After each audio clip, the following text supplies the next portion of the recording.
Hello friends, in today's video you will learn how to interface ultrasonic sensor with your Raspberry Pi. So before starting this video, make sure you should have ultrasonic sensor, Raspberry Pi with pre-installed OS, then some LEDs and then connecting wires. So when you heard about the ultrasonic sensor, first question comes in your mind that what is ultrasonic sensor and where it is used. Basically, this sensor is used to detect the distance between your obstacle and your object. Also, it can be used to detect the obstacle within your range. So let's see what you will learn in today's video. Here you can see there is one ultrasonic sensor and there is one LED. When you put obstacle in front of ultrasonic sensor, the LED will turn on, and when you take off obstacle from ultrasonic sensor, the LED will turn off. So this we will see in today's video, how to interface ultrasonic sensor and LED with Raspberry Pi. For a demonstration I use LED. You can use anything like buzzer or relay.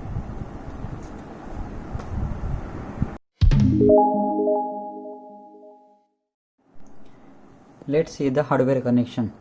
The ultrasonic sensor has 4 pins, one VCC, then trigger, then echo and ground. Then we have LED. LED has 2 pins, one positive, one negative. We have connected VCC pin from ultrasonic sensor to 5 volt of Raspberry Pi. Second, ground pin is connected to the ground side. Then trigger pin is connected to the 11 number of Raspberry Pi, and echo pin is connected to the 12 number of Raspberry Pi.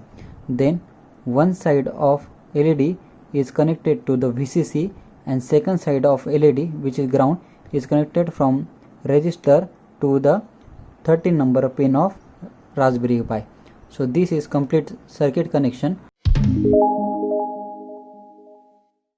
So you can create a new program in Raspberry Pi. Go to the Raspberry Pi, then programming, then Python 2. After that, go to the file, new file, and here you can write your own program. So let's see one by one line of from the program what is importance of each and every line. So first line is import raspberry pi.gpio or GPIO. Basically, if you want to access any GPIO pins from Raspberry Pi, you have to take the access from Raspberry Pi. You have to take the permission from Raspberry Pi. So to take the permission from Raspberry Pi, there is this is syntax. Then if you want to add some delay in your program, you can use this time library. After that, GPIO.setup, GPIO.board. Basically, Raspberry Pi can be work as two method, as a board or as a BCM. For this project, we are working with board. After that, GPIO.set warning to the false. So whenever you run your Raspberry Pi program, on each and every time it will give the warning that whatever the GPIO line you have used, it's already used before. So to avoid that warning, that GPIO.set warning to the false. Then there is trigger, echo and LED pin. I set to the 11, 12 and 13 number respectively. After that, we have to set each and every pin as output or as input. So here you can see trigger and LED pin work as output and echo pin work as input. So to set that logic, there is one method GPIO.setup pin number with GPIO.out or GPIO.in. So for echo pin, we declare as GPIO.in, and LED pin and trigger pin we declare as GPIO.out. After that, we have to give the complete zero logic on ultrasonic sensor and on our LED. I want to tell you LED pin act as active low. Whenever you give low voltage on LED pin, it will turn on, and whenever you give high voltage on LED pin, it will turn off. So first thing is GPIO.output, trigger pin to the false. So with this line, 0 voltage generated on trigger pin, so that ultrasonic sensor cannot transmitting any sound. Then GPIO.output LED pin GPIO.high, so it will turn off our LED. It will turn off our LED. After that, print waiting for a sensor settle down. After that, we are printing the statement waiting for a sensor to settle. Then time dot sleep 1 second. This is 1 second delay of time to give all hardware to settle down.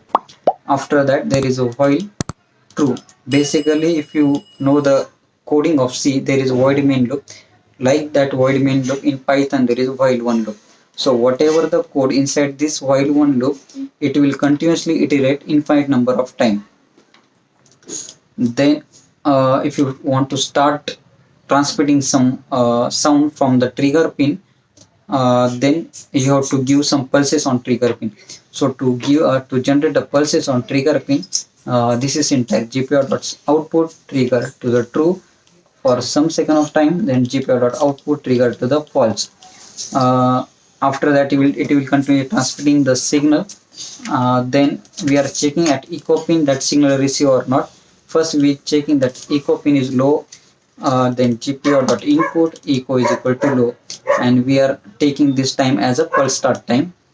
Then once ultrasonic sensor detect that sound, when you put the obstacle in front of ultrasonic sensor, that echo pins gets high.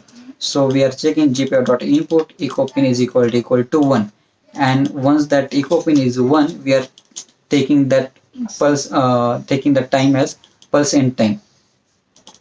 With this pulse start on end time, we can calculate the complete duration of pulse. So pulse duration is nothing but the pulse end time minus pulse start time. We know the speed of light. The value of speed of light is 34300. This pulse duration of time is nothing but transmitting and receiving time. So we want to focus only at the receiving time. So we are dividing the pulse duration of time divided by 2 factor. Because of this, the speed of light value gets 17150. Speed is nothing but the distance upon time. So you can calculate the easily distance if you know the speed and if you know the time. So distance is nothing but the time into the speed of light. With this formula, you will calculate the distance, and distance is equal to round off distance of 2. Basically, this is used to round off whatever the value coming with this line, with this logic, with 2 decimal value.